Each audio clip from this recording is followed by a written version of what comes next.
শালার বউ বাজার করতে দিলি, কাছে টাকা পয়সাও নি। এই ছাওয়ালটা গেছ কোন? ছাওয়ালটা তো খুঁজে পাচ্ছি নি। ছাওয়ালটা গেলে তো বাজারটা করতে দিতাম, আমি এদিক মাঠের কাম টাম করতাম।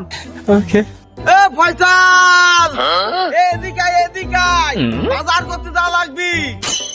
আসতেছি আব্বা, আসতেছি। কি হয়েছে আব্বা?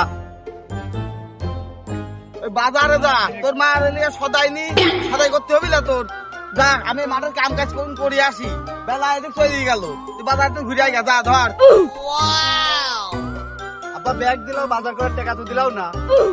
একাই তো নি বাবু রে, কয়টা টাকা আছে? এ ছাগল বেশি বাবু, এই কয়টা টাকাই বা আছে। যাই হোক, দেখি শুনি সদাই পাতি গুণ করিস। খুব কষ্টের টাকা রে বেটা, দেখি শুনি বাজার গুণ করিস।